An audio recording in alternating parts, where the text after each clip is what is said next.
ছুটি কেন? হ্যাঁ স্যার, ওই সপ্তমী আর নবমী। প্যাকেট কেটে জলে অ্যান্টাসিড পাউডার মেশানোর পর ঘোঁত ঘোঁত করে গিলে ফেলে একটা বিশ্রী ঢেঁকুর তুলে শরৎচন্দ্র মাল বললেন,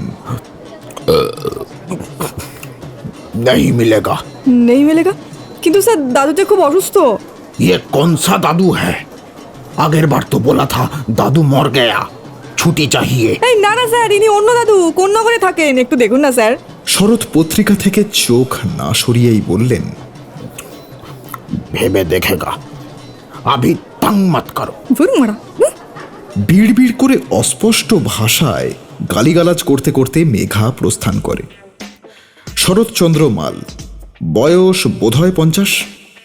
বাবা মা শখ করে নাম রেখেছিলেন শরৎ, তবে পদবিটা বিভিন্ন লোক তাদের মুড অনুযায়ী উচ্চারণ করে থাকেন। ইনি এই কেনাকাটা আনলিমিটেড নামক শপিং মলের একজন ফ্লোর ম্যানেজার। পুজোর সময় পিক টাইম, জিনিসপত্র কম, মানুষ কেনা ও তাদের পকেট কাটাটা এখন তুঙ্গে। যাকে শরৎবাবুর মতে তিনি হিন্দি ভাষীদের থেকেও ভালো হিন্দি বলেন ও বোঝেন।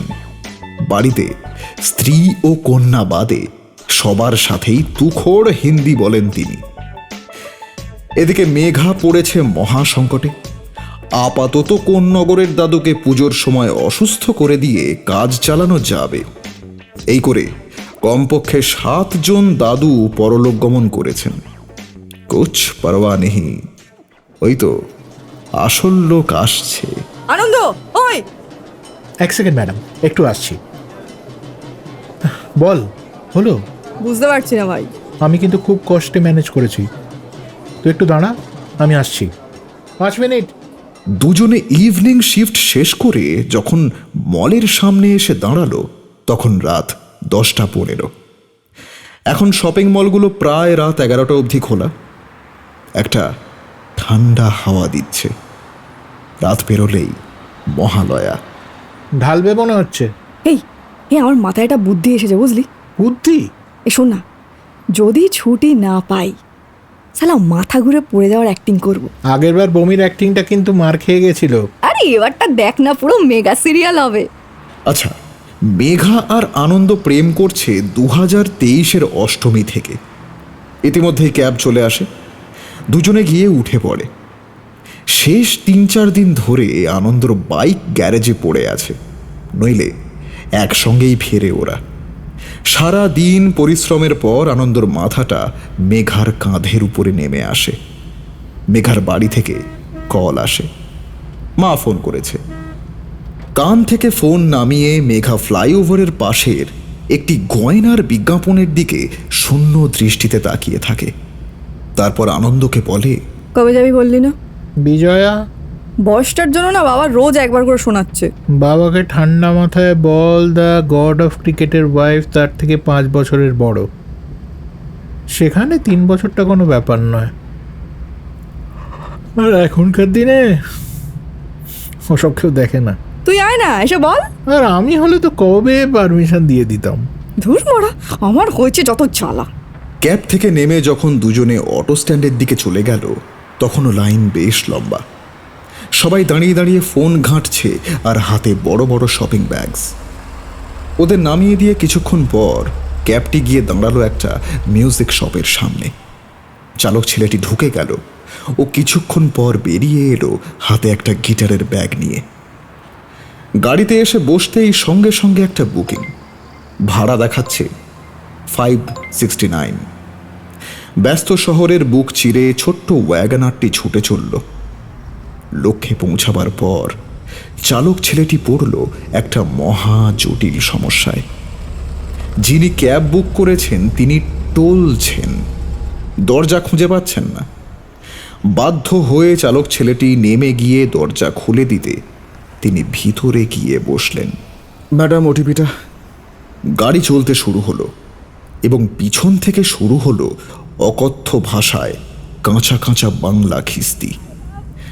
তাদের মধ্যে অনেকগুলি ইংরেজি ও নাটকীয় বলিউডি খিস্তিও আছে। মাঝে মাঝে হেসে উঠছেন ম্যাডাম। ওদিকে চালকের কানে আসছে অন্য আওয়াজ। প্রায় কমপ্লিট হয়ে যাওয়া একটা পুজো প্যান্ডেলে মাইক টেস্টিং হচ্ছে। মহিষাসুর মর্দিনী।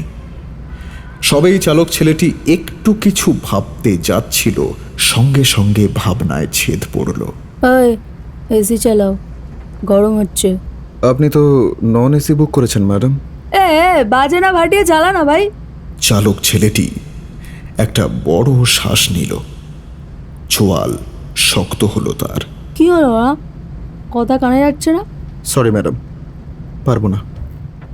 এরপর পঙ্কজ কুমার মল্লিকের সুরকে 3 গোল দিয়ে সপ্তম সুরে যে অকথ্য ভাষায় গালিগালাজ ও হুমকির গীতিকবিতা ছুটে এলো ক্যাব চালক রজতের দিকে, তা উল্লেখ করার প্রয়োজন নেই বিশেষ। যথাসময়ে ক্যাব গিয়ে থামল গন্তব্যে। একটা 500 টাকার নোট উড়ে এলো রজতের দিকে ও সজোরে দরজা বন্ধ করার শব্দের সাথে সেই জনৈক ললনা জানিয়ে দিলেন তিনি খুব বিখ্যাত একজন সোশ্যাল মিডিয়া ইনফ্লুয়েন্সার এবং রজতকে তিনি দেখে নেবেন। রজতের ছবি তুলে নিয়েছেন তিনি। আজই থানায় রজতের নামে শ্লীলতাহানির অভিযোগ করবেন। রজতের কান গরম হয়ে গেল, একটু ভয় ভয়ও লাগছিল। মেয়েটি পিছন ফিরে চলে যাচ্ছিল। রজত কিছু একটা বলতে গেল, কিন্তু গলার কাছে এসে কথাটা আটকে গেল। পিছনে ঘাড় ঘোরাতে রজতের চোখে পড়ল পিছনের সিটেই একটা লাল রঙের স্কার্ফ পড়ে আছে। এই শেষ প্যাসেঞ্জারেরই অতীব সূক্ষ্ম রাজবস্ত্র থেকে খসে পড়েছে আর কি। রজত 2 আঙুল দিয়ে স্কার্ফটি নিয়ে জানলার বাইরে ফেলে দিল। তারপর পাশে রাখা বোতল থেকে হাত ধুয়ে নিয়ে পুনরায় গাড়ি নিয়ে ছুটে চলল। আর কদিন পরেই মা আসছেন সবার দুর্গতি হরণ করতে। তিলোত্তমা সেজে উঠেছে, প্রস্তুতি তুঙ্গে। রজত মোবাইলে দেখল রাত 12:40। আর একটা বুকিং। যথাস্থানে ওয়াগনারটি পৌঁছতে দেখা গেল প্রায় 55 বছর বয়সী খুব রোগা একজন লোক দাঁড়িয়ে দাঁড়িয়ে বিড়ি টানছেন। গাড়ির দরজা খুলে ভেতরে ঢুকলো 2 বিরাট বিরাট প্লাস্টিকের ব্যাগ। সঙ্গে লোকটিও ঢুকলেন। চলো ছোট ভাই। OTP sir. ছিপি তো খোলা নেই। OTP OTP. গাড়ি গড়াতে শুরু করা মাত্রই পিছন থেকে খচর খচর মচড় মচড় শব্দ হতে লাগলো। চিপস খাবে নাকি ছোট ভাই? প্রশ্নটি যখন করা হলো তখন চিপসের 4র্থ প্যাকেটটি খোলা হয়েছে। না না, আপনি খান না। আরে নাও নাও ছোট ভাই, বাড়ি ঢোকার আগে সব প্যাকেটগুলো শেষ করতে হবে, বুঝলে? রজত হাঁ হয়ে যায়, কিন্তু কিছু বলে না। কিছুক্ষণ পরে রোগা ভদ্রলোক বলেন, আরে আজকে মাইনে পেয়েছি ছোট ভাই, তাই একটু এনজয় করছি, বুঝলে কি না? একা মানুষ, বন্ধু বান্ধব নেই। ও আচ্ছা, খুব ভালো। প্রায় মিনিট 10 নিস্তব্ধতা। কিছুক্ষণ পর ঠকাং করে একটা আওয়াজ হলো। বোঝা গেল রোগা ভদ্রলোক বোতল খুলেছেন। রজত নড়ে চড়ে বসল। দেখতে দেখতে আরো 10 মিনিট কেটে গেল। ছোট ভাই একটু চলবে নাকি? না না, গাড়ি চালাচ্ছি তো। শোনো ছোট ভাই, একা হও বা দোকা, বড় লোক হও বা গরিব, লাইফটাকে এনজয় করো, বুঝলে? এই যেমন দেখো, আমার কেউ নেই, মা বাপ কোন কালে চলে গেছে। 25 বছর বয়সে বিয়ে করলাম, 30 বছর বয়সে মেয়েটা মরে গেল। সেই বছরই বউটা আমায় ছেড়ে দিল। আমার ছোট ভাইটা হারামি, আমার নির্ধন বাপের এই জমানো টাকা পয়সা সব নিয়ে পালিয়েছে। আমি কিন্তু ওকে এখনো ভালোবাসি, বুঝলে ছোট ভাই? আরো কিছুক্ষণ নিস্তব্ধতা। এবার রজত মুখ খুলল। আপনার বাড়িতে কে কে আছে স্যার? কমলেশ, গজা, ব্যাংকে 10 লক্ষ টাকা, আর আমি শ্রী সনাতন চক্রবর্তী। আবার সব চুপ। গাড়ি সিগন্যালে আটকাতে আটকাতে সার্ভে পার্কে এসে থামল। সনাতন চক্রবর্তী আস্তে আস্তে গাড়ি থেকে নেমে সামনের জানলায় এলেন। পকেট থেকে 800 টাকা ক্যাশ বের করে রজতের হাতে দিলেন। রজত অবাক হয়ে তাকালো। সনাতন বললেন, ওটা রেখে দাও ছোট ভাই, ফেরত চাই না। এত টাকা খাবে কে? ও হ্যাঁ, কমলেশ আর গজা এরা কে জিজ্ঞেস করলে না? কারা এনারা? কমলেশ আমার বুড়ো গোল্ডেন রিট্রিভার, আর গজা আমার ছেলে কাম হেল্পিং হ্যান্ড। আমার রান্না করে দেয়, কাপড় কেচে দেয়, আমাকে গল্পের বই থেকে গল্প পড়ে শোনায়, আর সকালে শ্যামা সঙ্গীত গায়। তা তোমার বাড়িতে কারা কারা আছেন? আমি, মা, বাবা। রজত যখন গাড়ি নিয়ে সার্ভে পার্ক থেকে বেরিয়ে এলো তখন রাত অনেক। একটু আগেই হালকা একটু বৃষ্টি হয়েছে। তখন 1:30 বাজে। ফোনটা বেজে উঠল, মায়ের ফোন। মাকে অপেক্ষা না করে ঘুমিয়ে পড়তে বলল রজত। কাল সকালে ফিরবে বলে জানিয়ে দিল।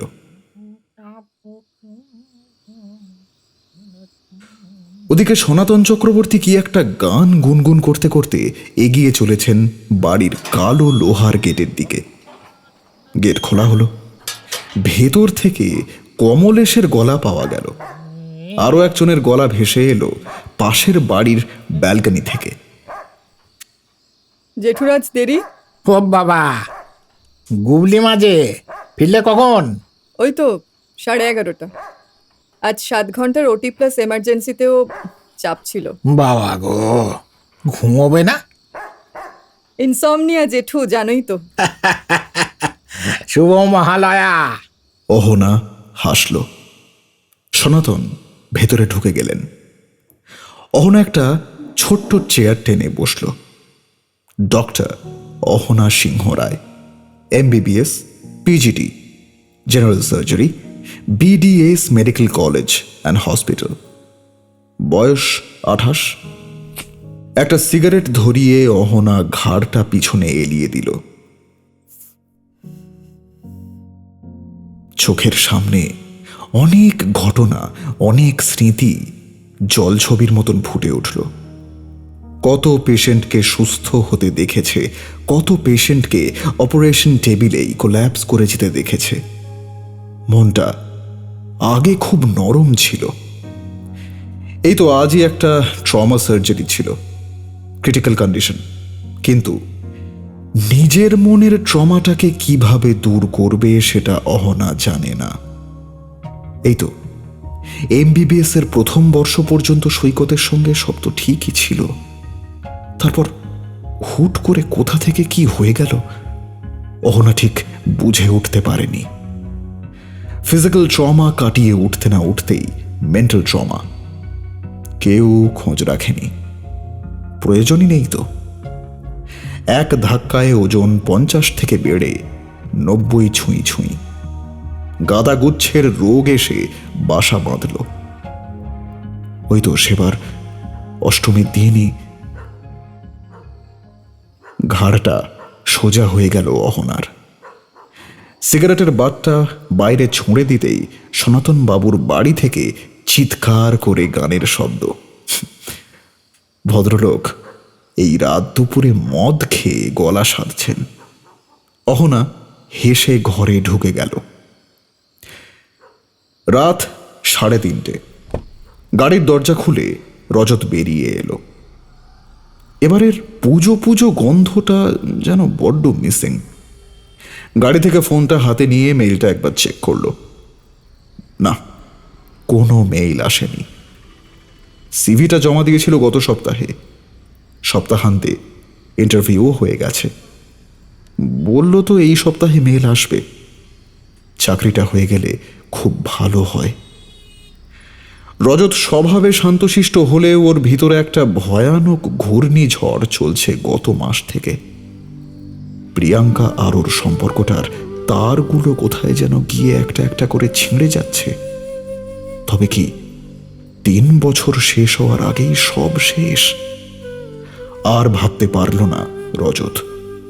পকেট থেকে সিগারেট বের করে একটা ধরিয়ে প্রিয়াঙ্কাকে কল করল। এই নিয়ে সন্ধে থেকে 11 বার, আর এবারেও বেজে বেজে বন্ধ হয়ে গেল। আজ প্রিয়াঙ্কার এক বান্ধবীর বাড়িতে একটা ব্যাচেলার্স পার্টি আছে। রজতকে প্রিয়াঙ্কার লোক সমাজে আপাতত নিজের বয়ফ্রেন্ড বলে পরিচয় দিতে লজ্জা পায়। এইসব বড় বড় জায়গায় তাই রজতের জায়গা হয় না। সম্পর্কটা রজতের দিক থেকেই একটু বেশি বোধ হয়। হঠাৎ অপ্রত্যাশিতভাবে রজতের ফোনটা বেজে ওঠে। প্রিয়াঙ্কা। ফোন তুলতেই ওপাশ থেকে তিরস্কার। বারবার ফোন করছো কেন? বাড়ি ফিরে গেছো? কাল সকালে ফিরবো। কেন? বলছি যে এবারে বেরোবে তো? হবে না গো, হবে না, হবে না। রোহিতের সাথে হোল পূজা সর্টেড। দশমীতে যদি হয় জানিয়ে দেবো। তুমি এভাবে কথা বলছো কেন? ভালো লাগছে না তাই। বড্ড টায়ার্ড। আরে নাকা নাকা কথাগুলো বলো না তো। কাল সকালে ফোন করো। নভেম্বর অবধি সময় আছে রজতের হাতে। চোখ দুটো জলে ভরে এলো। কাছেই একটা চায়ের দোকান আছে, সারা রাত খোলাই থাকে। এখন 3:45। রজত গাড়ি নিয়ে সেদিকে গেল। দোকান বন্ধ। মনে হয় বাড়ি ফেরা উচিত। মা উঠে গেছে। ছোট থেকে আজ অবধি কখনো রেডিওয়ে ভোরের অনুষ্ঠানটা মিস করেনি রজত। আদি গঙ্গার পাশ দিয়ে আসার সময় দেখল ভালোই ভিড়। গাড়ি যখন বিকে রয় লেনে ঢুকছে তখন আকাশে বাতাসে ধ্বনিত হচ্ছে আগমনের সুর। একটা ঠান্ডা ঠান্ডা হাওয়া দিচ্ছে। আসার সময় রজতের ইচ্ছা করছে চোখ বন্ধ করে এখানেই বসে থাকুক। পুজো এসেই গেল। আজ চতুর্থী। রাস্তাঘাটে চলাচল করা একরকম সাংঘাতিক শক্ত। আর মহানগরে ট্রাফিকের যা হাল, তাতে কখন কার উপরে বাস উঠে যাবে, রিকশার ধাক্কায় কখন কোন ছোট হাতি উড়ে যাবে কেউ জানে না। তারপর বহু জায়গায় কাজের উদ্দেশ্যে রাস্তা খুঁড়ে ফেলা হয়েছিল অনেক মাস আগে। এখনো সে রাস্তা চলাচলের অযোগ্য। তাও কাতারে কাতারে মানুষের ঢল নেমেছে রাস্তায়। ওপাশ থেকে পুজো কমিটির পক্ষ থেকে চোঙা ফুঁকে ফুঁকে মানুষজনকে এতক্ষণ সতর্ক ও অনুরোধ করা হচ্ছিল। এবার গালিগালাজ করাটাই বাকি। এক জায়গায় একজন নেতা ঢুকলেন ফিতে কাটতে। ঢুকেই তিনি বেজায় রেগে গেলেন। কেন কেউ জানে না। মোসাহেবরা রেড়ে করে উঠলেন। ওদিকে মা দুর্গার মুখে হাসি থাকলেও মহিষাসুর অত্যন্ত বিরক্ত হয়ে নেতার দিকে তাকিয়ে রইলেন। বলা বাহুল্য, মায়ের বোধন হতে এখনো 2 দিন। আজ মেঘা আর আনন্দর মর্নিং শিফট ছিল। আনন্দ ঠিক করেছে আজ মেঘার বাড়ি যাবে, তো সেই মতন প্ল্যানিং হয়েছে। 1 হাঁড়ি কড়া পাকের রসগোল্লা আর আরেক জায়গায় রাবড়ি নিয়ে আনন্দ চলেছে মেঘার বাড়ি। মেঘা আগেই বাড়ি চলে এসেছিল। দুজনে মিলে প্ল্যান করলেও মেঘা এমন একটা ভাব করলো বাড়িতে যেন কিছুই জানে না সে। সপ্তমী আর নবমীর ফুল ডে অফ নিয়ে সে খুবই টেনশনে আছে। হয়তো ছুটি মঞ্জুর হয়ে যাবে, কিন্তু তাও একটু টেনশন না করলে ব্যাপারটা ভালো দেখায় না। আনন্দর মুখে শুনেছে সেল ভালো হয়েছে, কাল স্যালারি ঢুকে যাবে, সুতরাং বোনাস আর ইনসেন্টিভ মিলিয়ে বেশ ভালোই হবে বিষয়টা। আনন্দ আবার মেঘার টিম লিডার। যাই হোক, সঠিক সময় বেল বাজল। ওদিকে একটা ওটি সেরে অহনা 1 কাপ কফি নিয়ে রেসিডেন্স লঞ্চে ঢুকে গেল। একটু আগেই ওখানে সাহিল গেছে। সাহিল কি সব কাগজপত্র নিয়ে বসেছিল। ভাই একটু ম্যানেজ করতে হবে। তবে সপ্তমী, রোস্টার আপডেট হয়েছে, মনে হচ্ছে হয়ে যাবে। কি আছে রে, তুই তো লিভে যাসই না বলতে গেলে। ওই বাড়িতে একটু লোক আসবে রে, আমার জন্য। ও রাইট, আমি দেখছি। সাহেলি ডিউটি এক্সচেঞ্জ করে অহনার সঙ্গে। আসলে অহনার বাবার বন্ধু আসবে তার ছেলে বউয়ের সঙ্গে। বাবা বিস্তারিত কিছু না বললেও অহনা জানে ব্যাপারটা কি। বাবা রোজই ফোন করে নানাভাবে নানা রকম ভনিতা করে। অহনার আপাতত বিয়ের ইচ্ছে নেই, কারণটা ও কাউকে বোঝাতে পারবে না। ইতিমধ্যেই একজন পেশেন্ট ঢুকলো, কানে এলো 3rd degree burn injury. Ahana কফির কাপটা রেখেই ছুটল সেদিকে। পুজো এসে গেছে, এবারে পাল্লা দিয়ে road accident, food poisoning, burn ইনজুরিস এসব বাড়বে। আসলে হাসপাতালের ভেতরের পুজোর আবহাওয়াটা বাইরের থেকে অনেকটাই আলাদা। ওদিকে লোহার গেটের আওয়াজ হতেই কমলেশ দৌড়ে বাইরে চলে আসে। গজা দৌড়ে এসে সনাতনবাবুর হাত থেকে 2-3টে ব্যাগ নিয়ে আবার দৌড়ে চলে গেল। সে দূর থেকে যা দেখার দেখে নিয়েছে। গজার বয়স 17-18 বেশি না। আগে গজার মা সনাতনবাবুর বাড়িতে রান্নার কাজ করতেন, ছেলেটি সঙ্গে আসতো। সনাতনবাবুর একলা জীবনে এক সঙ্গী পেয়ে যান। গজার হাঁটা চলা কথাবার্তা শুনলেই হাসি পায়। বলার সময় 2-1টা অক্ষরে কথা বলে বা মাঝে মধ্যে 2-1টা শব্দ ব্যবহার করে। এখন গজা সনাতনবাবুর সাথেই থাকে। এই নিয়ে তার 3টে জামা হয়েই আছে, আজ 2টো প্যান্ট এলো। আসলে গজা ওর বয়সী অন্যান্য ছেলেদের মতো একেবারেই না। ওর পছন্দ চিন্তাভাবনা অনেকটাই আলাদা, আর অসম্ভব কর্মঠ ছেলেটা। ঘর থেকে মুখ বের করে গজা বলল, চিঠি খাতের উপর আছে। বাবা, এই যুগে চিঠি আবার কে দিল? আরে কে পাঠিয়েছে পড়েছিস? ক্লাব থেকে। ও বাবা। সনাতনবাবু নিজের ঘরে গিয়ে দেখলেন আমন্ত্রণপত্র। বিজয়া দশমীর দিন বিচিত্রানুষ্ঠান হবে, গান গাইতে হবে। আর দেখো পালা পরশুতে মন মচে যেতেছে মারুষিতে। ওকে যা, হারমোনিয়ামটা একটু দিয়ে যা বাপ। 10 সেকেন্ডের মধ্যে গজা ধূপধাপ শব্দ তুলে হারমোনিয়াম দিয়ে চলেই যাচ্ছিল। হঠাৎ এই এই এই, শোন শোন শোন, এদিকে আয়। এই প্যান্টটা পছন্দ হয়েছে? পরে দেখে জানাচ্ছি। হ্যাঁ বলেই হুঁশ করে চলে গেল গজা। সনাতনবাবু হাসলেন, তারপর মুখটা যথাসম্ভব গম্ভীর করে সামনের দেওয়ালে একটু উপরের দিকে তাকালেন। মান্না দে মুখ গম্ভীর করে তাকিয়ে আছেন। সনাতনবাবু 2 হাত মাথায় তুলে অনেকক্ষণ ধরে বিড়বিড় করে কিসব মন্ত্র পড়লেন। তারপর 2 মিনিট ধরে নমস্কার করার পর গানের বইটা খুললেন। তারপর গলা ঝেড়ে হাঁক পাড়লেন, হ্যাঁ গজা, গজা চাটা দিয়ে যা রে বাপ। গজা হাই স্পিডে চা দিয়ে গেলে এক চুমুক দিয়ে তারপর গান শুরু করলেন। যদি কাগজে লিখো নাম, কাগজ ছিঁড়ে যাবে, পাথরে লেখো নাম, পাথর ক্ষয়ে যাবে, হৃদয়ে লেখো নাম, সে নাম রয়ে যাবে।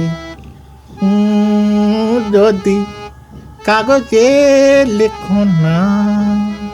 ততক্ষণে দর্শক আসনে কমলেশ এসে বসেছে। একটু পরে গজা হঠাৎ করেই চলে আসবে। ওদিকে আনন্দ বসে বসে পা নাড়াচ্ছে। সামনে মেঘার বাবা পশুপতিবাবু। খবর চলছে টিভিতে, কারণ পশুপতিবাবু সব সময় এগিয়ে থাকেন, সেই অনুযায়ী কাজকর্ম এগিয়েই রাখেন। মণ্ডপে মণ্ডপে ভিড় দেখে তার বড় জমিদারি গোঁপটা একটু নড়ে উঠল। মোটা ফ্রেমের হাই পাওয়ারের চশমাটা ফতুয়ার তলা দিয়ে মুছে নিয়ে একটা অদ্ভুত আওয়াজ করলেন পশুবাবু। আনন্দ পাশে বসে থাকা মেঘার দিকে একবার তাকালো। দুর্গন্ধ বেরোচ্ছে নাকি? কোনো কাণ্ড জ্ঞান নেই বদমাইশগুলোর। আমাদের সময় এত হুজুক ছিল না। পশুবাবুর বাজখাঁই গলা শুনে আনন্দর গলা শুকিয়ে কাঠ। মেঘার মা বুঝতে পেরে এগিয়ে এসে ঝাঁঝালো গলায় তেড়ে দিলেন পশুপতিবাবুকে। মরণ! এখন এসব কথা বলার কি দরকার? ছেলেটা কত দূর থেকে এসেছে, কোথায় একটু ভালো ভালো কথা বলবে তা না, মুখটা শুধু গেলন আর বাজে কথা বলার জন্য দিয়েছে নাকি ঠাকুর? চুপ করে দা। বলেই চলে গেলেন ভদ্রমহিলা। পশুবাবু মুখে একটা কড়া পাকের রসগোল্লা পুরলেন। তুমি তো মেঘার থেকে 3 বছরের ছোট। আনন্দর মুখ থেকে আনন্দের শেষ বিন্দুটুকুও উবে গেল। রাত 10:30। লুচি মাংস খেয়ে আনন্দ যখন মেঘাদের বাড়ি থেকে বিদায় নিল, তখন ওদের গলির কুকুরগুলো আনন্দর পাশ দিয়ে আনন্দর দিকে তাকাতে তাকাতে চলে যাচ্ছে। আনন্দ মেঘা বা ওর বাবাকে অতটাও ভয় পায় না যতটা কুকুরদের ভয় পায়। মেঘা এই গলিটা পার করে দিতে আনন্দর সাথে এসেছে। আচ্ছা মেঘা, এই শোন, বিয়ে নিয়ে চাপ নিচ্ছি না, ওটা বাবা রাজি হয়ে যাবে। চাপ লাগছে ভাই ছুটি দুটো নিয়ে। হ্যাঁ ছুটি দিচ্ছে কি না কালকেই তো জানতে পেরে যাব। যদি না দেয় এবার দাদুকে মেরে দেবো, বুঝলি? মারার মতো আর দাদু আছে? এই চুপ কর তো। আনন্দ এখনো জানে না মেঘা কি প্ল্যান করেছে, তবে ভালো মতন যে পকেট ঢিলে হবে তা তো বুঝতেই পারছে। এদিকে রজতের ঘর অন্ধকার, জানলা দিয়ে আলো এসে ঢুকছে। গলির রাস্তাটা খুব সুন্দর করে আলো দিয়ে সাজায়। কাল থেকে তারস্বরে চোঙা বাজবে।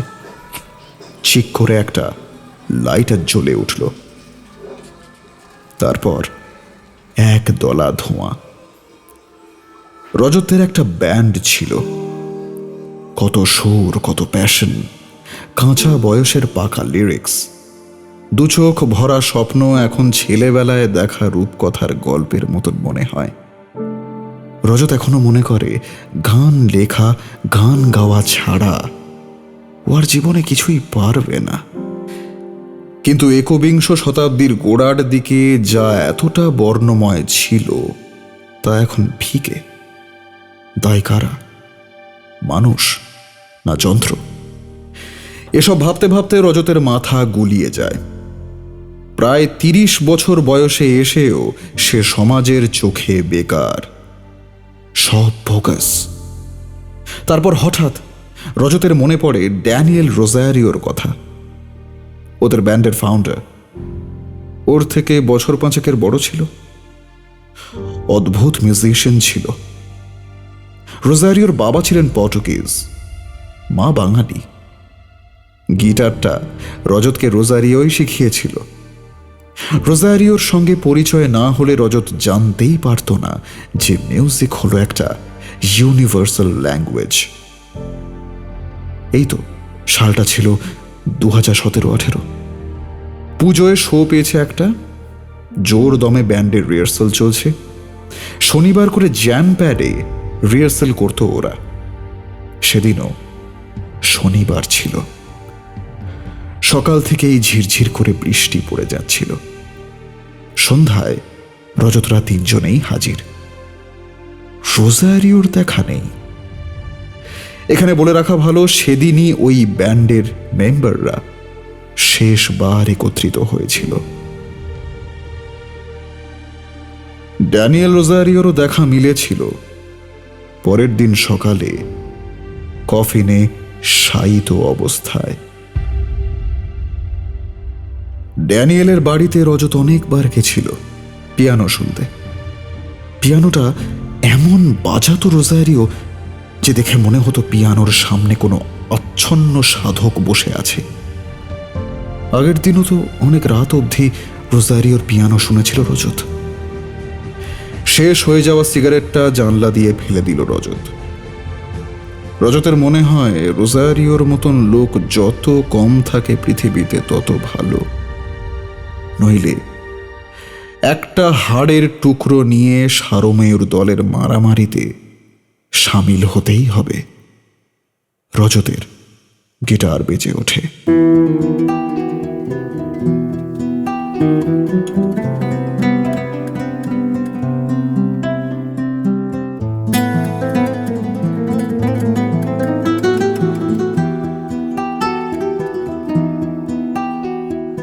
শোনো, কেউ কি জেগে আছো? স্মৃতির গলির আনাচে কানাচে রাতে নিঝুম শহরে কাছের স্বপ্ন ভেঙে ছড়িয়ে আছে। আরো একবার দিনের শেষ স্বপ্নেরা তাও নিরুদ্দেশ বেঁচে আছে, তাও টুলছে শহর মৃত্যু নেশা। হাওয়ায় দু চোখ নির্নিমেষ, মানুষ সবার ছদ্মবেশ। পেয়েছি খবর বদলে গেছে আমার শহর।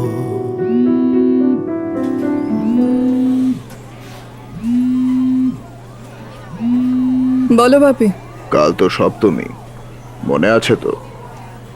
তাছাড়া কোনো উপায় আছে কি? অনেক দূর থেকে আসছে ওরা, ওরা লাঞ্চটা এখানেই করবে। তুই আজ রাতেই চলে আয়। বাপি, এটা হসপিটাল, আমার বন্ধুর বাড়ি নয়। নিয়ম কানুনগুলো আর 5টা জায়গার থেকে পুরোটাই আলাদা। আর পুজোর সময়টা আমাদের উপর বেশি চাপ থাকে। আর তোমাকে তো আমি বারণ করেছি ডিউটি আওয়ার্সে কল করবে না আমাকে। ওরা কিন্তু দুপুর 12টার মধ্যে ঢুকে যাবে। এটার উপর তোর ফিউচার ডিপেন্ড করছে, কিন্তু একটু ভেবে দেখ। আর এখানে আমার উপর আমার পেশেন্টের বাঁচা মরা ডিপেন্ড করছে বাপি। সকাল থেকে বসে বসে তোমার বন্ধু আর তার ছেলের ডাঁটা চচ্চড়ি খেতে খেতে ব্যবসার গল্প শোনার থেকে অনেক বেশি ইম্পর্ট্যান্ট আমার ডিউটি। কাল ঠিক সময় ঢুকে যাবো, টেনশন করো না। চোয়াল শক্ত হয়ে গেল অহনার। বাড়িতে গেলে এমনিতেও বাবার মুখ দেখে না। এর পিছনে একটা বিশ্রী ইতিহাস আছে। জন্ম থেকে বাবার ভালোবাসা দূরে থাক তাকে কেমন দেখতে সেটাই জানতো না অহনা।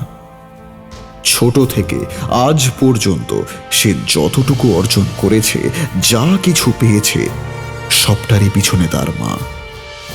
আজ যখন সে প্রায় নিজের পায়ে দাঁড়িয়ে গেছে, তখনই মা তাকে ছেড়ে বছর 2 আগে তারাদের দেশে চলে গেল।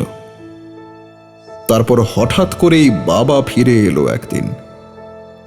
26 বছর পর কি উদ্দেশ্যে ফিরে এলেন তিনি, সেটা অনিমেষ বাবুই ভালো জানেন। ওদিকে মলের ভিতরে আনন্দ পর পর 5 বার হাঁচল। সকাল থেকেই নাক টানছে সে।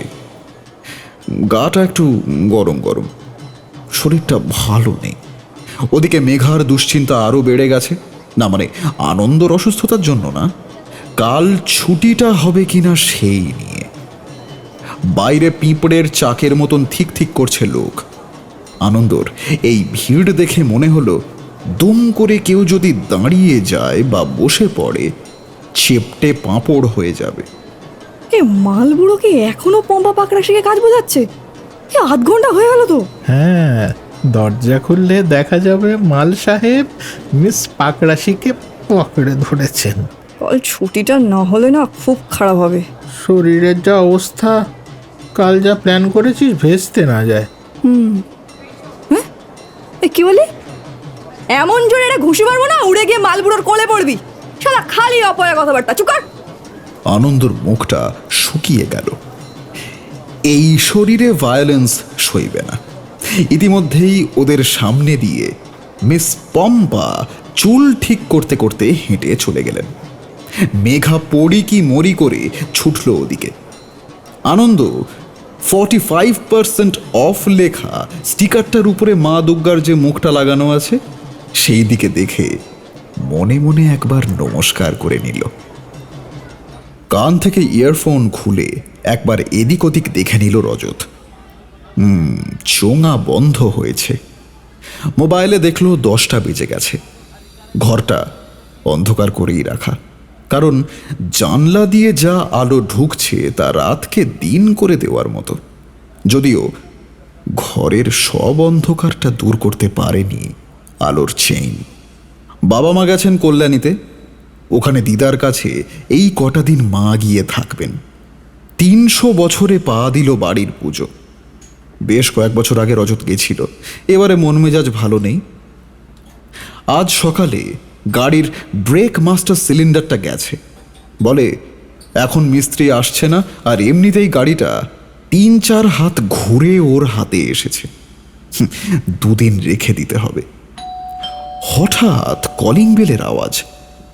চোখটা রগড়াতে রগড়াতে রজত গিয়ে দরজা খুলে দেখে পায়েল দাঁড়িয়ে, হাতে একটা বড় বাটি। হ্যাপি ষষ্ঠী রজতদা। ওটা কি? পায়েল মেয়েটি খুবই মিষ্টি। রজতের পাশের বাড়িতেই থাকে, ইংলিশে MA, 2nd ইয়ার। বলছি এখানে দাঁড়িয়ে থাকবো? রজত একটু আমতা আমতা করে। বাড়িতে তো কেউ নেই, আর এখন এত রাতে আরে আমি জানি জেঠু জেম্মা নেই, তাই জন্য তো এলাম। কি? আরে মা পাঠালো। তুমি রাতে কি খাবে? আমি ম্যাগি করে নেব। দূর সরো তো। রজতকে ঠেলে ভেতরে ঢুকে যায় পায়েল।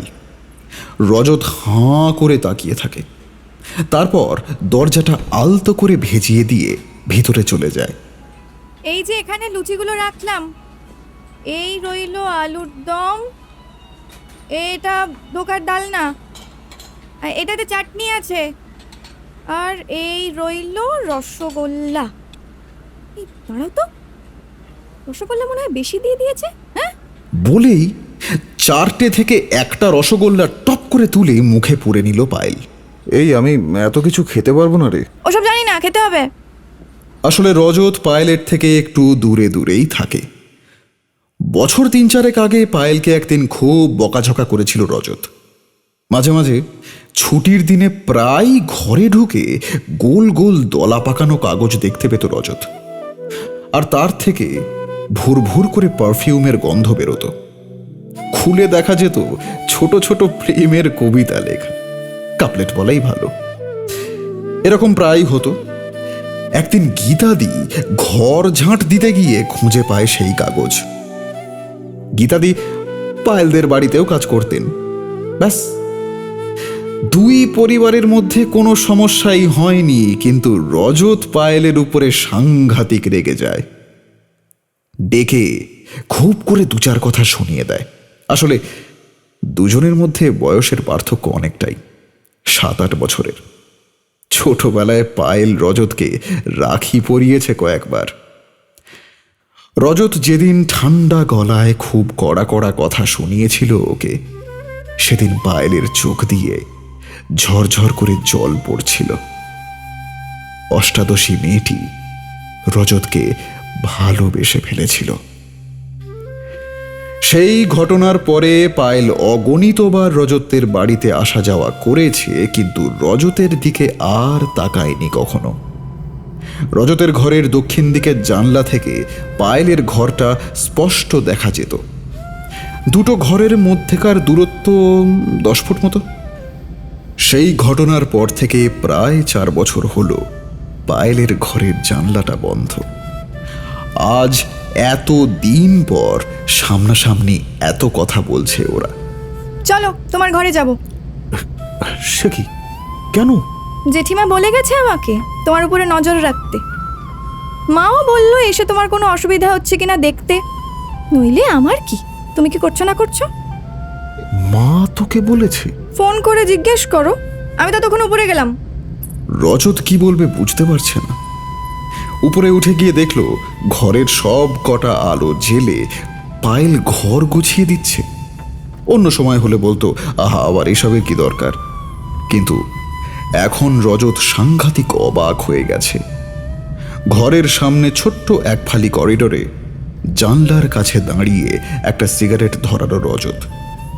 হোয়াটসঅ্যাপে একটা ভয়েস মেসেজ এসেছে, প্রিয়াঙ্কা পাঠিয়েছে। বাবা, এ তো বিরাট ভয়েস মেসেজ। কোনোদিন 5-6 সেকেন্ডের বেশি বড় ভয়েস মেসেজ আসে না। আজ কি হলো? রজতের বুক ঢিপ ঢিপ করছে। খুব আস্তে করে ভয়েসটা কানের কাছে চালালো। রজত, তোমার সাথে কিছু ইম্পর্টেন্ট কথা ছিল, প্লিজ কান্নাকাটি করো না। I am sorry to inform you that daddy রোহনের সাথে আমার এঙ্গেজমেন্টটা ফাইনাল করে দিয়েছে। প্লিজ রজত, কান্নাকাটি করো না।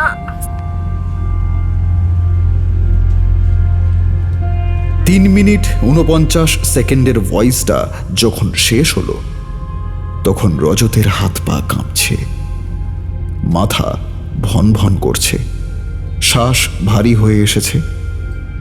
ভয়েসের সারমর্ম খুব সাধারণ। ওর ড্যাডি রোহানের সঙ্গে বিয়ের ডেট ফাইনাল করে দিয়েছে। প্রিয়াঙ্কার ইচ্ছা ছিল না, কিন্তু ড্যাডি জোর করেই ওর বিয়ে দিয়ে দিচ্ছে। রোহন আজ ওকে জানিয়েছে, তারপর ড্যাডিও বলল। আরও অনেক কথা জানিয়েছে, সাথে রোহানের বছরে 50 লাখের প্যাকেজের গল্পটাও শুনিয়ে দিয়েছে। প্রিয়াঙ্কা প্রচণ্ড কষ্ট পেয়েছে, যদিও গলার স্বরে সেটা বোঝা গেল না। মোদ্দা কথা হলো breakup, accept it or not. এই জঞ্জালটা নিশ্চয়ই তোমার। রজত চমকে উঠে পিছনে তাকালো। পায়েল দাঁড়িয়ে, হাতে একটা সিগারেটের প্যাকেট। রজত চোখ মুছে ওর হাত থেকে ওটা নিয়ে নিল। তা তোমার গাঁজাখোর গার্লফ্রেন্ড প্রিয়াঙ্কার কি খবর? অলোকে? কি যাতা বলছিস? তুই ওকে চিনলি কিভাবে?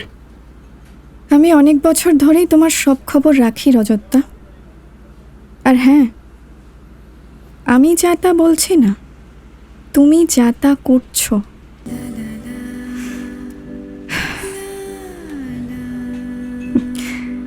একদিনও তো আমার দিকে চোখ তুলে তাকালে না রজতদা। তুমি বালির ঘর বানাবার চেষ্টা করছো, আর এদিকে আমি তোমার জন্য সেই কবে থেকে তাজমহল বানিয়ে রেখে দিয়েছি। তোমার চোখে তো আমি বাচ্চা মেয়ে, তোমার মতো অত বুদ্ধিই নেই আমার। কিছু ভুল বললে ক্ষমা করে দিও। খাবার নিচে চাপা দিয়ে রেখে গেলাম, খেয়ে নিও। Good night. রজতের মনে হয় ওর পা দুটো দেহের ভার রাখতে পারছে না। নিচ থেকে দরজাটার খটাস করে বন্ধ হওয়ার আওয়াজ এলো। রজতের চোখ অন্ধকার হয়ে গেল। কত ধার বাকি আছে গানের খাতায়, কত শত প্রেম আর বিনোদনের তালা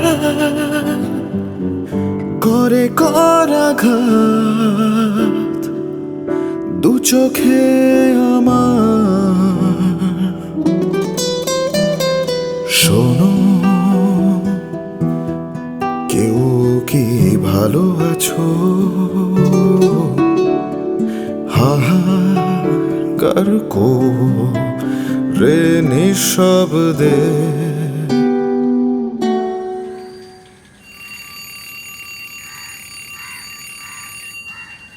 সনাতনবাবুর অ্যালার্ম বেজে উঠল। আজ সপ্তমী। অ্যালার্ম থামতে শোনা গেল রাস্তা দিয়ে ঢাক আর কাঁসর বাজিয়ে কারা যাচ্ছে। কলাবউ স্নান। সনাতনবাবুর আজ ভোরে ঘুম থেকে ওঠার একটাই কারণ, রেওয়াজ করতে হবে, দশমীতে গান গাইতে হবে। তাই রোজকার নিত্যকর্ম সেরে মা কালীর ছবিটার সামনে দুটো ধূপ জ্বালিয়ে দিয়ে অনেকক্ষণ ধরে নমস্কার করলেন সনাতনবাবু। রান্নাঘরে ঠুনঠান আওয়াজ হচ্ছে। গজার মা এসেছেন। গজার ঘর থেকে শ্যামা সঙ্গীতের আওয়াজ আসছে। দেওয়াল ঘড়িতে 7:30 বাজে। সনাতনবাবু ছাদে উঠে গেলেন। গাছে জল দিতে হবে। উনি রোজই গাছে জল দেন, বৃষ্টির দিনে মাথায় ছাতা খাটিয়েও গাছে জল দেন। এই ছাদটা সনাতন বাবুর বড়ই প্রিয়। উপরে উঠলে অনেক কিছুই দেখতে পাওয়া যায়। এই 4 দিন ছুটি, সেরকম কিছুই করার নেই। আজ বিকেলের দিকে একবার বোনের বাড়ি যাবেন কথা দিয়েছেন। একই শহরে থেকেও অনেক দিন যাওয়া হয় না। এই বোনই যা একটু খোঁজ খবর নেয়। ভাগ্নি সোনা মামাকে খুব ভালোবাসে, নাম পায়েল। ওদিকে আজ সকাল থেকে মেঘার রূপচর্চা দ্বিগুণ বেড়ে গেছে। শরৎ মাল ছুটি দিয়ে দিয়েছে। আজ বিকেলে সাংঘাতিক কিছু একটা প্ল্যান করেছে সে। সকালে আনন্দকে ফোন করে ঝাড়াও হয়ে গেছে, তার সর্দি হবে কেন, এবং এও জানিয়ে দিয়েছে মরে গেলেও আজ বেরোতেই হবে। হঠাৎ গলা ঝাড়ার শব্দে চমকে ওঠে মেঘা। পশুপতিবাবু হাতে খবরের কাগজ নিয়ে দাঁড়িয়ে আছেন। মুখে কি সব আবর্জনা মাখা হচ্ছে? তোমার মাথায় ঢুকবে না সব। কাঁড়ি কাঁড়ি পয়সা খসিয়ে যত সব হার্মফুল কেমিক্যালস কেনা বেড়ে গেছে দেখছি। ও বাবা, একটু চুপ করো তো। মাল উজি ভাজছে, খেয়ে যাও, ডিস্টার্ব করো না। একটা বিশেষ বিষয় নিয়ে কথা বলার ছিল। আনন্দের ব্যাপার তো। আমি জানি তুমি বিয়ে দিতে চাও না, চাপ নেই, বিয়ে দিতে তুমি বাধ্য হবে। পশুপতিবাবু গোঁফ নাড়িয়ে কিছু বলতে গেলেও লুচির গন্ধ নাকে আসতে কিছু বলতে পারলেন না। চুপসে যাওয়া বুকটা আবার ফুলিয়ে নিয়ে ঘরে চলে গেলেন। মেজাজটাই তো আসল রাজা। মেঘা আনন্দকে কল করলো। কিরে, কি হাল? হাল ভালোই। ওকে। বলেই স্যাট করে ফোনটা কেটেই একটা অ্যাপ খুলল। কি একটা দেখে নিয়ে আবার বন্ধ করে দিল মেঘা। ওদিকে কলিং বেলের শব্দে কমলেশ বেশ বিরক্ত হয়েই ডেকে উঠল। গজা গিয়ে দরজা খুলেছে।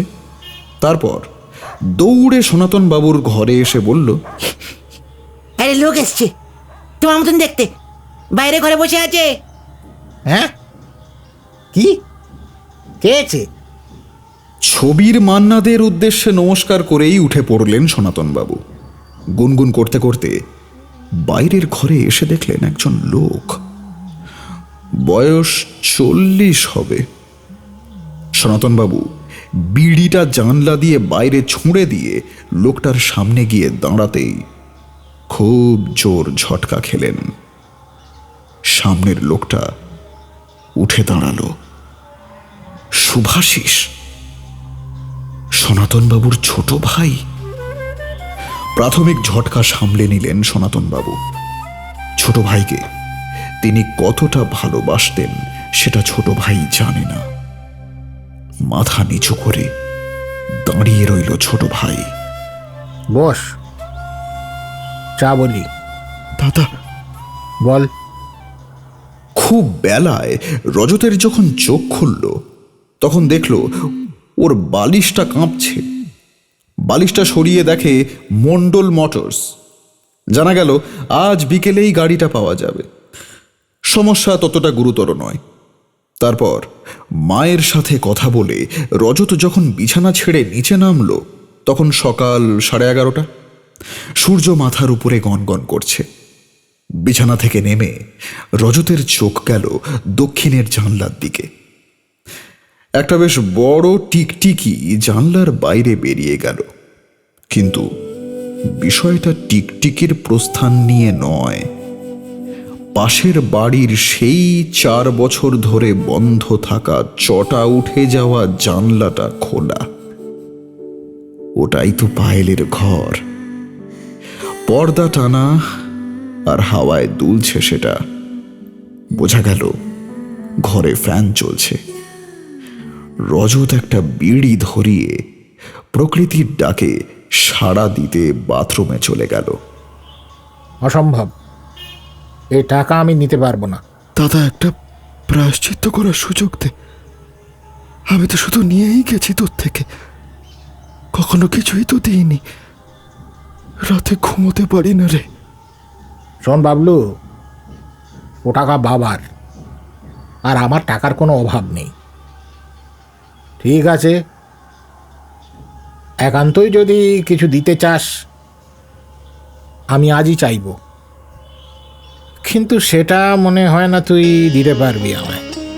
সনাতন বাবু চুপ করে যান। প্যাকেট থেকে একটা বিড়ি বের করে ধরান।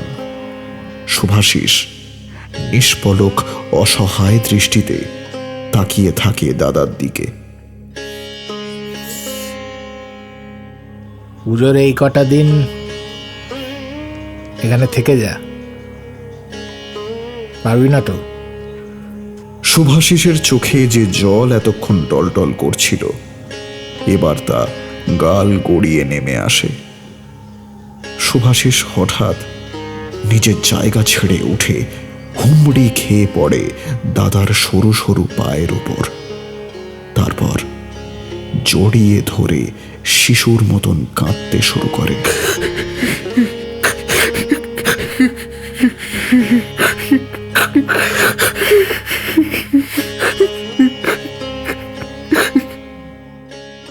অহনার ড্রয়িং রুমের সোফায় বসে বসে ঘুম পাচ্ছিল খুব, যদিও এটাকে ঘুম না বলে ক্লান্তি বলাই ভালো। সামনে অনিমেষবাবু তার বন্ধু সন্দীপের সঙ্গে হ্যাঁ হ্যাঁ হি হি করে যাচ্ছিলেন। মাঝে মাঝে 10 কোটির ইনভেস্টমেন্ট, এই ডিল ওই ডিল, এইসব নিয়ে ফোড়ন কাটছে বন্ধুর ছেলে অরিজিৎ।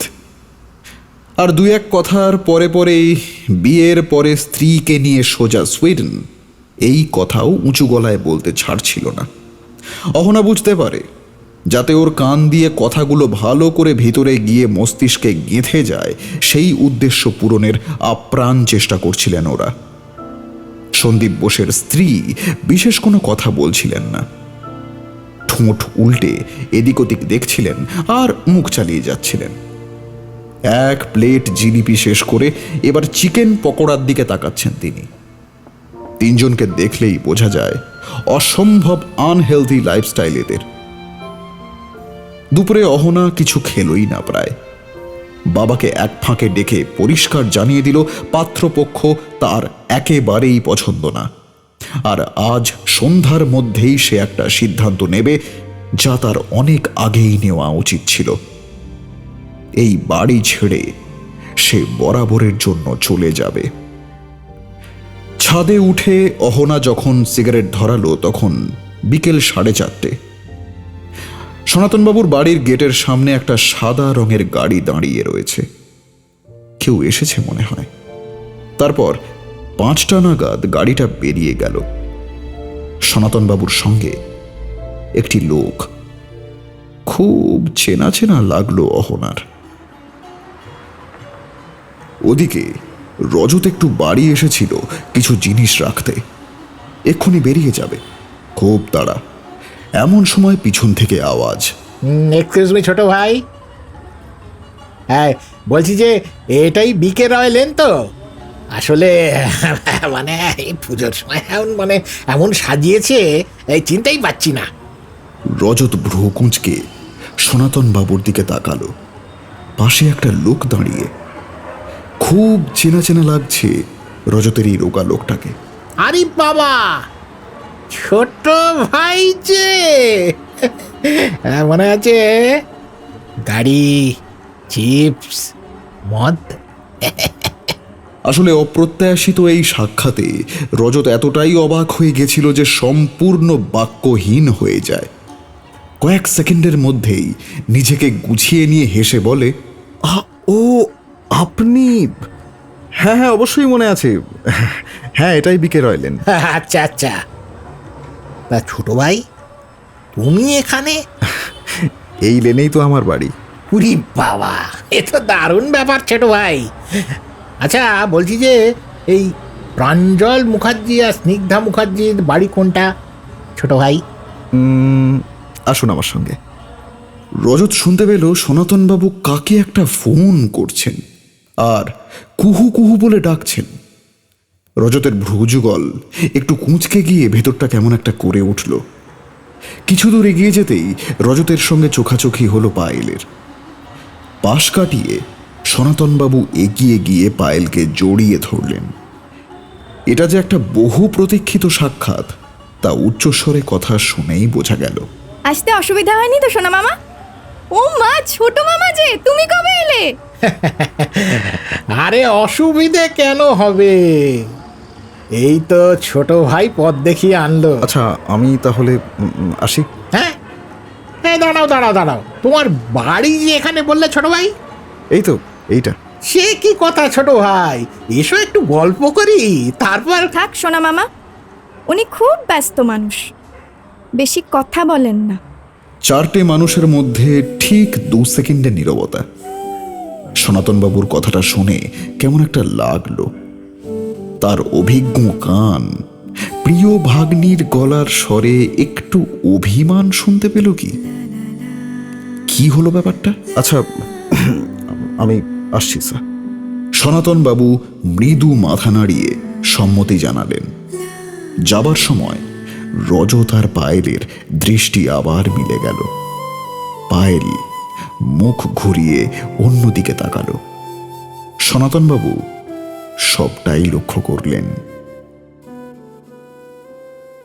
ওদিকে ধুন্ধুমার কাণ্ড। এতদিন তো ভাবলাম কি না কি হবে, শেষে সিনেমা দেখতে যাচ্ছি আমরা, একবার তো বলতে পারতিস। আরে বলবো কি, আমি তো কালই টিকিট বুক করে ফেলেছিলাম। আমি যাব না। এই রাস্তার মাঝে সিন ক্রিয়েট করিস না, সবাই দেখছে। দেখুক, আমি কিছুতেই যাব না সিনেমা দেখতে। আরে দারুণ সিনেমা, হেভি সিনেমা, একবার দেখ তো। কার সিনেমা? আরে দেবদা আছে ভাই। চোখের পলকে মেঘা দেখল আনন্দ হাওয়া। বাঁদিকে ঘাড় ঘোরাতেই দেখল আনন্দ খুব জোরে ফুটপাথের দিকে দৌড়াচ্ছে। দুজনে যখন সিনেমা হলে ঢুকলো তখন আনন্দর কান দুটো লাল আর নাকটা রুমাল দিয়ে ঢাকা।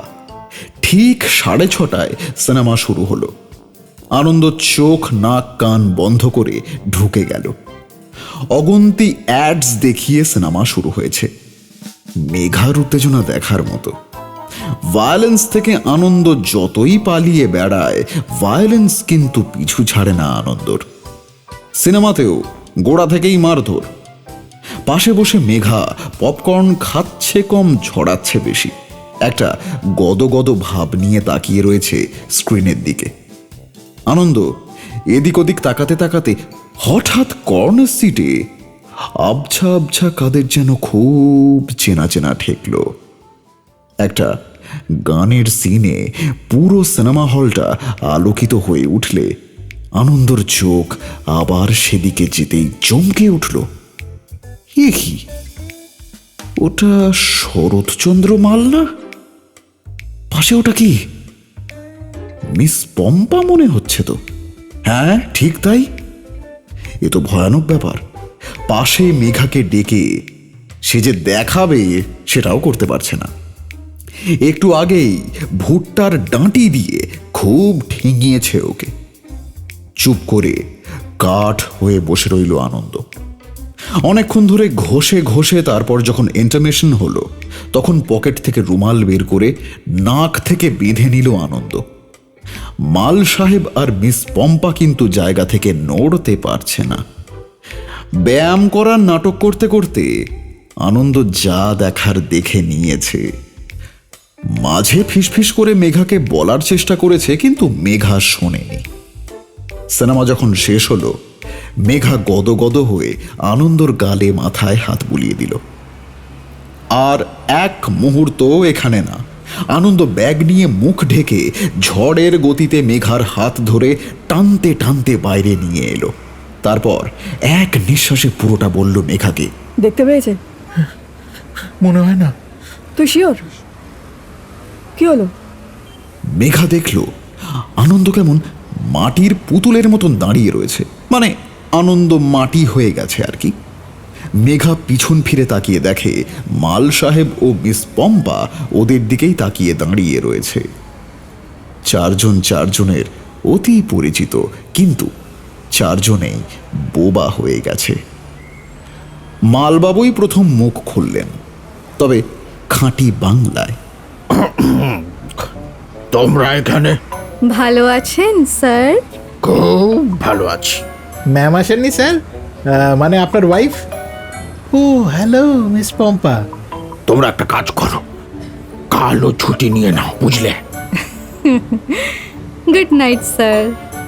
ওদিকে সপ্তমীর ব্যস্ত রাস্তা দিয়ে ছুটে চলেছে অহনার ক্যাব। চারদিক আলোয় ঝকঝক করছে। বিভিন্ন জায়গায় বিভিন্ন পুরনো ও তার সাথে তাল মিলিয়ে ট্রেন্ডি গানের মুখরতা। অহনার মনে একটা অদ্ভুত শান্তি। মেট্রনের সঙ্গে কথা হয়ে গেছে, হস্টেলেই থাকবে অহনা। মনটা শান্ত। ওদিকে সন্দীপ বাবুরা যাওয়ার আগে অহনার সম্পর্কে যা ইচ্ছে বলে গেছেন। অদ্ভুতভাবে গলা মিলিয়েছেন অহনার বাবাও। অহনা কোনো কথা বলেনি, শুধু যখন অরিজিতের মা বলেছিলেন, আমি তোমাকে অভিশাপ দিচ্ছি, অভিশাপ দিচ্ছি, অভিশাপ দিচ্ছি, তোমার কখনো কোনোদিনও বিয়ে হবে না, বিয়ে হবে না, ওটা দাস। যে তিনি অহনাকে অভিশাপ দিলেন যে অহনার কোনো দিন বিয়ে হবে না, তখন অহনা একটাই কথা বলেছিল, অনেক ধন্যবাদ আন্টি এত সুন্দর একটা আশীর্বাদের জন্য। প্রায়শই এই রকম পরিবারের উপদ্রব সহ্য করতে হবে না আর অহনাকে। বিষাক্ত সম্পর্কগুলো থেকে আজ সে মুক্ত। রাত হয়েছে।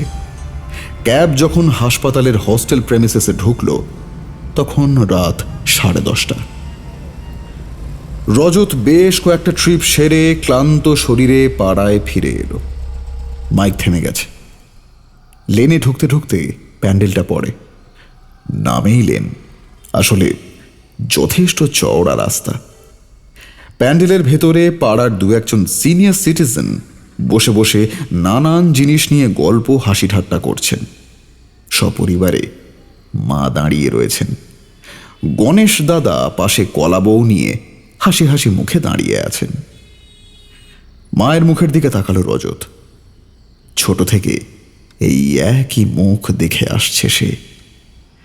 সেই টানা টানা চোখ, ডাকের সাজ। মায়ের মায়াময় মুখটার দিকে তাকিয়ে থাকতে থাকতে চোখে জল চলে এলো রজতের।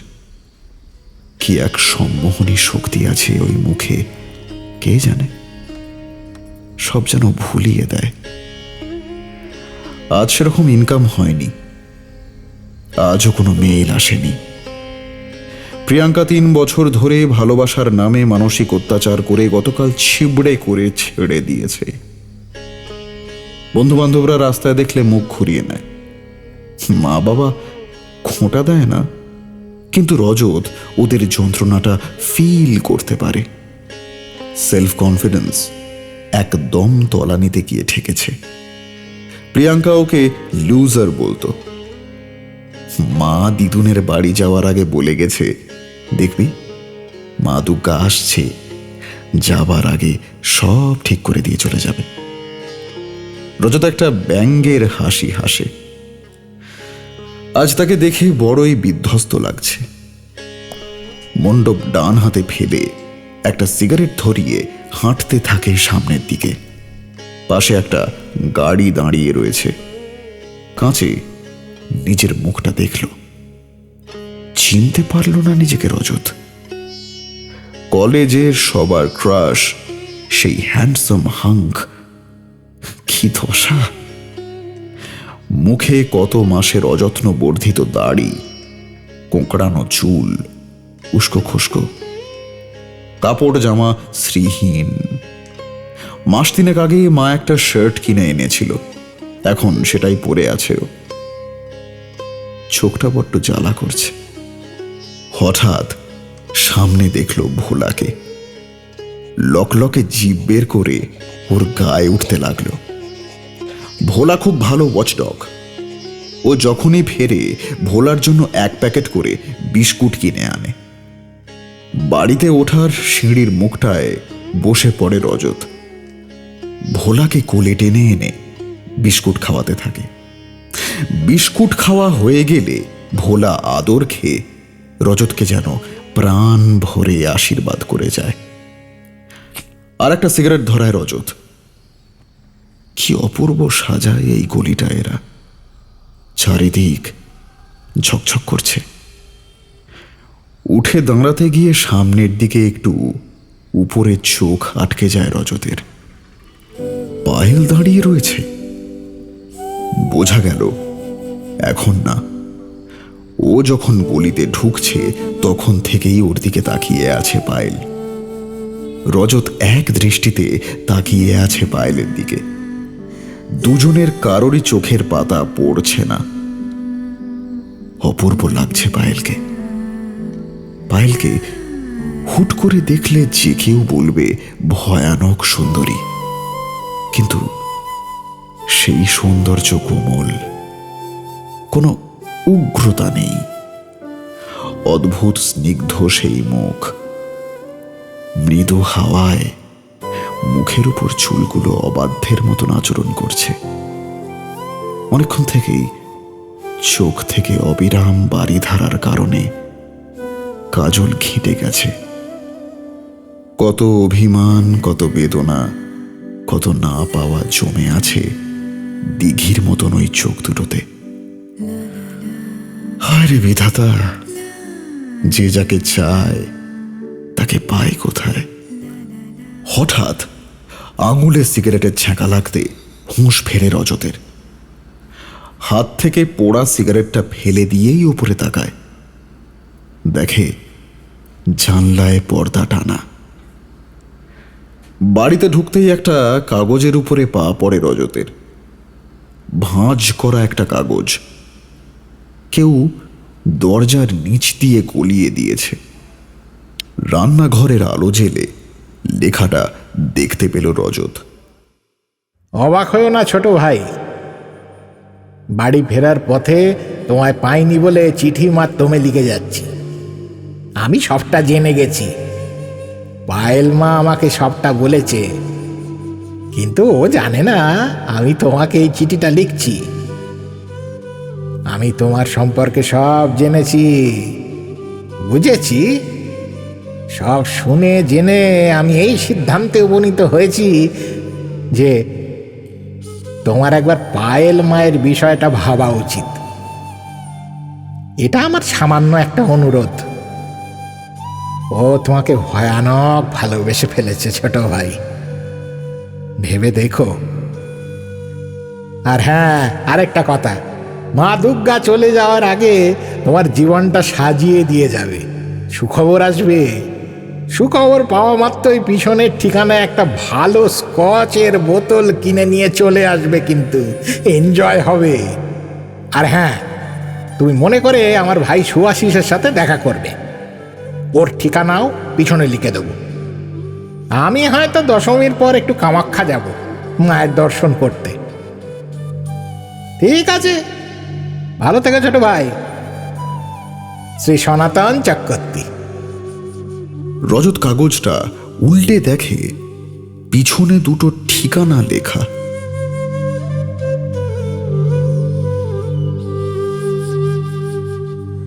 কি একটা অদ্ভুত স্বপ্ন দেখে রজতের ঘুম যখন ভাঙল, তখন ভোরের ঠান্ডা বাতাস ঘরে ঢুকছে। কাল রাতে বৃষ্টি হয়েছে। মোবাইলটা মুখের কাছে নিয়ে দেখে 6টা বাজে। এত আগে ঘুম ভাঙে না রজতের। হঠাৎ কি মনে হতে ডান দিকে তাকিয়ে চমকে উঠল রজত। ওটা কে বসে আছে? চোখ দুটো ভালো করে রোগড়ে নিয়ে দেখল পায়েল। ভোরের আলো মুখে এসে পড়েছে। স্ট্রিট লাইটস তখনও নিভে যায়নি। ছটফটে পায়েলের মুখে একটা অদ্ভুত স্নিগ্ধ হাসি। উঠে পড়ো, অঞ্জলি দেবে তো? হ্যাঁ, তা তো দেব, কিন্তু তুই এখানে মানে কিভাবে? আমি তো দরজা ভুলে গেছিলে বন্ধ করতে। ব্যস্ত মানুষ। এই যে পাঞ্জাবি, এটা পরবে, আর এই বন মানুষের মতো দাড়িগুলো কেটে তারপর নিচে নামবে। রজত হঠাৎই বুঝতে পারল সে কি পরে ঘুমাতে গেছিল এবং এখন তার অবস্থা কি। তড়াক করে লাফিয়ে কাঁথাটা গায়ে জড়িয়ে নেয় রজত। তারপর বলে, এত সকালে সেলুন কোথায় খোলা পাবো? নিচে কাটো। আমি তো নিজে পারি না কাটতে। হঠাৎই পায়েল টুক করে খাটের কাছ থেকে কি একটা নিয়ে উঠে চলে গেল। তারপর 2 মিনিটের মধ্যে কটকট করে একটা জায়গায় শেভিং জেল গুলতে গুলতে নিয়ে এলো। সোজা হয়ে বসো। তুই এসব কোত্থেকে? কিনে এনেছি, আমি জানি তুমি কি। নরম ফোম রজতের গালে পায়েল লাগিয়ে দিতে লাগলো। রজতের মনে হচ্ছিল এবার বোধহয় হৃদযন্ত্র বিকল হয়ে যাবে, আর নয় ফেটে বেরিয়ে আসবে বাইরে। ম্যাজিকের মতন রেজার দিয়ে কি তাড়াতাড়ি দাড়িগুলো কেটে ফেললো পায়েল। তবে অতিরিক্ত কাছাকাছি চলে আসার দরুন দুজনেই দুজনের গরম নিঃশ্বাস অনুভব করতে পারছিল। রজত চোখ বন্ধ করে ফেলে। দাড়ি কাটার পরে পায়েল কতক্ষণ ওভাবে ছিল দুজনের কেউই জানে না। রজতের চোখ তো বন্ধই ছিল। হঠাৎ নিচ থেকে পায়েলের মা পায়েলকে একটু তাড়া দিল। রজত চোখ খুলে ফেলে। তাড়াতাড়ি তৈরি হয়ে নিচে এসো। আর হ্যাঁ, বাথরুমে দেখলাম অ্যান্টিসেপটিক রয়েছে, স্নান করে উঠে লাগিয়ে নিও গালে। ভয় নেই, কেটে যায়নি। You are in safe hands. Payel চলে যেতেই রজত অন্যমনস্ক হয়ে একভাবে বসে রইল।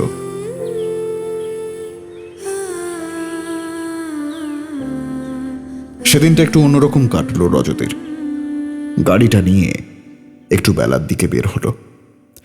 যখন ফিরল তখন দেখলো প্যান্ডেলে সন্ধি পুজো হচ্ছে। রজতের চোখ দুটো একজনকে খুঁজছে, কিন্তু অত লোকের মাঝে কোথাও পাচ্ছে না। আজ সাউথ সিটির কাছে একটা ব্যাপার হয়েছে। গাড়িতে একটা কাপল উঠেছিল, ওকে লাড্ডু খাওয়ালো। কারণ জিজ্ঞাসা করতে বলল নভেম্বরে নাকি ওদের এঙ্গেজমেন্ট।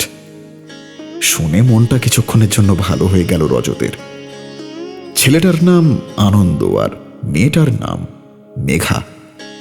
নাম দুটো আগে না শুনলেও মুখ দুটো অসম্ভব চেনা লাগলো দুজনের। যাক, তাও ভালো, কারোর তো ভালো সময় যাচ্ছে। কিন্তু রজতের মনে রোদ আর মেঘের অদ্ভুত এক খেলা চলছে। একটু ভাবলেই ক্লান্ত লাগছে। সেদিন পায়েলকে ও আর দেখতে পায়নি। পরদিন নবমী। সারাদিন অসম্ভব ব্যস্ততায় কাটল রজতের। অনেক রাতে ফিরে দেখল পায়েল আর একটা মেয়ে প্যান্ডেলে বসে আছে, গালে হাত দিয়ে। প্যান্ডেলের ভেতর থেকে ধূপ আর ফুলের অদ্ভুত সুবাস ভেসে আসছে। একটু দূরেই ঢাকিরা বসে বসে তাদের সুখ দুঃখের গল্প করছেন। রজত কেন জানে না পায়েলের সামনে যেতে পারছে না। চোখাচোখি হলো, একটু হাসলো দুজনে, কিন্তু কথা হলো না। উড়নচণ্ডী মেয়েটা এই কদিনে বড্ড শান্ত হয়ে গেছে। আচ্ছা, রজত তাই নয় তো এর জন্য? ওর মনে এত দ্বিধা কিসের? সনাতনবাবুর কথাগুলো মনে পড়ল। কিসের আশ্রয় খুঁজে চলেছে রজত এতদিন ধরে? ভালোবাসার? পায়েল ওকে আশ্রয় দেবে? ভয় লাগে রজতের। আগের বার ভুল মানুষকে বিনা কারণে বিশ্বাস করেছিল। এবার বিশ্বাস করার 1000টা কারণ থাকলেও বিশ্বাস করতেই ভয় লাগছে রজতের। মায়ের মুখের দিকে তাকালো রজত। মুখটা দেখে কষ্ট হচ্ছে। আর কি করা যাবে? ওদিকে কৈলাসে ভোলানাথও তো উমার পথ চেয়ে বসে আছে। কিন্তু সবাই যে বলল মা যাবার আগে সব ঠিক করে দিয়ে যাবে, কই কিছুই তো হলো না। রজত ঘরে চলে এলো। সে রাতটাও ঘোরের মধ্যেই কাটল রজতের। আসলে সময়ের রঙ্গমঞ্চে আমরা এক একটি পাপেট। কখন কোন সুতোটায় টান পড়বে আমরা কেউ তা আগে থেকে জানতে পারি না, কিন্তু সনাতন চক্রবর্তী মনে হয় জানতে পেরেছিলেন।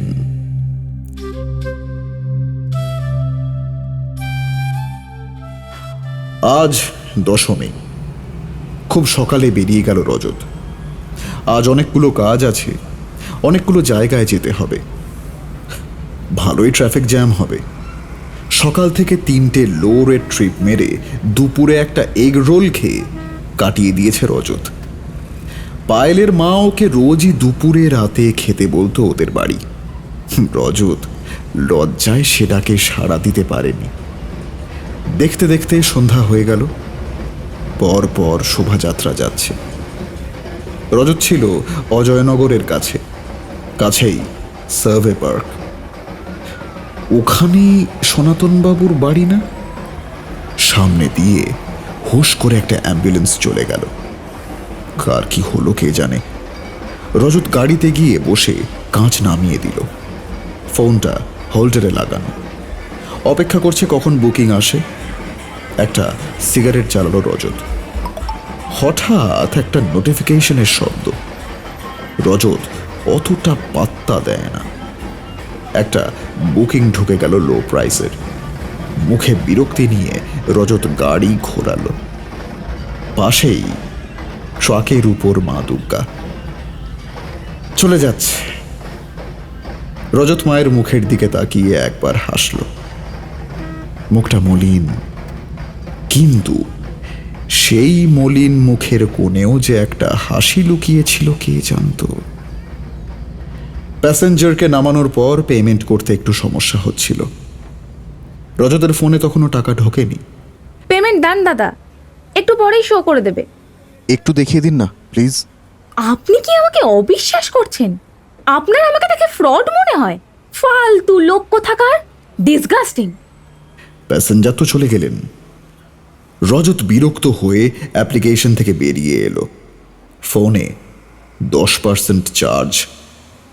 একটা চায়ের দোকানে এসে চা নিল। পাওয়ার ব্যাংকটা রাস্তার ওপারে গাড়িতে পড়ে আছে। ফোনটার রিসেন্ট অ্যাপস ক্লিয়ার করতে গিয়ে হঠাৎ নোটিফিকেশন প্যানেলে চোখ পড়তেই দেখে জিমেলের লোগো। স্লাইড ডাউন করে উপরের নামটা দেখে হঠাৎ হৃদস্পন্দন সাংঘাতিক বেড়ে যায়। তড়িঘড়ি মেইলটা ওপেন করতেই ওর হাত থেকে চায়ের ভাঁড়টা মাটিতে পড়ে গেল। রজত চাকরিটা পেয়ে গেছে। রজত ধূপ করে বসে পড়ে বেঞ্চের উপর। মাথাটা ঘুরছে, পা কাঁপছে। সবার কথাগুলো মাথার মধ্যে ঘূর্ণিঝড়ের তাণ্ডব শুরু করেছে। তবে একটা ছোট্ট লাইন বারবার চোখের সামনে ভেসে উঠছে, আর সেখানে 5 ডিজিটের একটা অ্যামাউন্ট বোল্ড করে লেখা আছে। যে অ্যামাউন্টটা ওর এক্সপেকটেশনের থেকে অনেক অনেক গুণ বেশি। দীপাবলির পর ইমিডিয়েট জয়নিং। রজত ফুঁপিয়ে কেঁদে ওঠে। একটু দূরেই শোভাযাত্রার শেষ প্রতিমাটা দেখতে পেল রজত। ওই তো মা চলে যাচ্ছে। কানে প্রচন্ড জোরে ঢোল, তাশা, ঢাকের সম্মিলিত নাদ। রজত মাটিতে মাথাটা ঠেকিয়ে ফুঁপিয়ে ফুঁপিয়ে শিশুর মতো কাঁদতে লাগলো।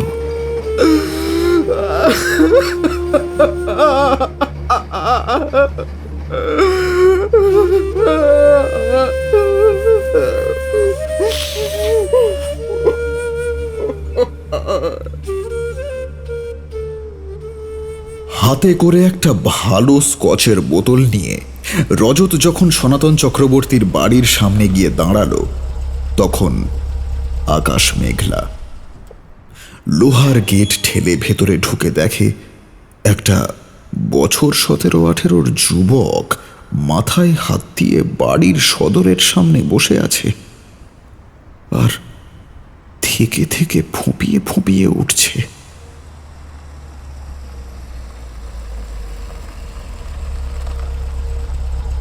বিডিএস মেডিকেল কলেজ অ্যান্ড হসপিটালের গেটের সামনে রজতের গাড়ি এসে থামল। দৌড়াতে দৌড়াতে হোঁচট খেতে খেতে পৌঁছে গেল রজত হাসপাতালের 3 তলায়। একজন ওয়ার্ড বয়কে জিজ্ঞাসা করতে সে আঙুল দিয়ে একদিকে দেখিয়ে দিল। একটা বেঞ্চের উপর সেদিনের সেই ভদ্রলোক শূন্য দৃষ্টি নিয়ে বসে আছেন, সনাতনবাবুর সাথে যাকে দেখেছিল রজত সেদিন। সনাতনবাবুর ছোট ভাই। সামনে একজন ডাক্তারকে দেখতে পেল রজত। সামনে গিয়ে দাঁড়াতে ব্যাজের উপর দৃষ্টি গেল। ডক্টর অহনা সিংহ রায়।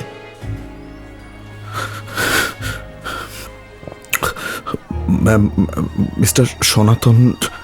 আপনি? আমার নাম রজত, ওনার এক ভাই হই। কাল সন্ধ্যায় ওনার একটা হার্ট অ্যাটাক হয়। কোনো অনুষ্ঠানে গান গাইতে যাচ্ছিলেন, মাঝরাতে আরও একবার হার্ট অ্যাটাক হয়। আজ ভোর 4:15 সনাতনবাবু এক্সপায়ার করেছেন। I am sorry, the body will be released soon. Excuse me. Rajat কেমন যেন কিং কর্তব্য বিমূঢ় হয়ে গেল। হঠাৎই কে যেন পিছন থেকে ওর কাঁধে হাত রাখল। ঘাড় ঘুরিয়ে দেখে সেই ভদ্রলোক। আপনি তো রজত বাবু? হ্যাঁ, আপনি? শুভাশিস, সনাতন দার ছোট ভাই। এটা আপনার জন্য। কাগজটা দূর থেকেই দেখে রজত বুঝল এটা একটা চেক। এটা কি জন্য? মানে আপনি আমাকে? এটা দাদার আদেশে আমার তরফ থেকে আপনাকে সামান্য একটা উপহার। না না না না, এ আমি কিছুতে। আপনাকে নিতেই হবে রজত বাবু, প্লিজ মানা করবেন না। দাদার শেষ ইচ্ছে ছিল এটা। নিজের জমানো অর্থ তিনি আমাকে দিয়ে বলেছিলেন আমি যেন আপনাকে দিই এটা। সনাতন চক্রবর্তী চলে গেলেন। তার মঞ্চে মান্নাদের গান গাওয়া হলো না। কামাখ্যায় মায়ের দর্শন করতে যাওয়াও হলো না। কিছুই করা হলো না জীবনে। রজত বাড়ি ফিরে এলো। এসে দেখে দরজা খোলা। আজ আবার বন্ধ করতে ভুলে গেছে ও। বাড়ি আসার আগে রজত সেই চেকটা ব্যাংকে দিয়ে এসেছে। সনাতন বাবুর শেষ ইচ্ছা 10 লক্ষ টাকার চেক, সনাতন বাবুর শেষ সম্বল। পায়েল দৌড়ে এসে শক্ত করে রজতকে জড়িয়ে ধরে নিঃশব্দে কেঁদে ওঠে। রজত আর থাকতে পারে না। সেও বাহু পাশে আবদ্ধ করে ফেলে পায়েলকে।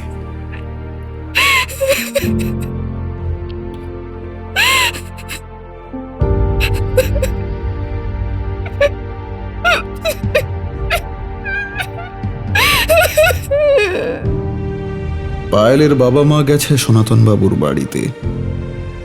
পায়েলকে নিয়ে যায়নি। সহ্য করতে পারবে না মেয়েটা। সুভাষিস বাবুই কাজ করবেন। সেদিন দুপুর থেকে অঝোর ধারায় বৃষ্টি নেমেছিল। রজতের ঘরে দুটি প্রাণী দুজনকে শক্ত করে জড়িয়ে ধরে জানলার পাশে বসে আছে। পায়েল থেকে থেকেই কেঁদে কেঁদে উঠছে, মাঝে মাঝে কাঁপছে। রজত চেষ্টা করছে তাকে উষ্ণ রাখতে। এ অবস্থায় কিভাবে কাউকে সান্ত্বনা দিতে হয় রজত তা জানে না। সে চোখ বুজে পায়েলের কপালে নিজের গালটা রেখে বসে রইল।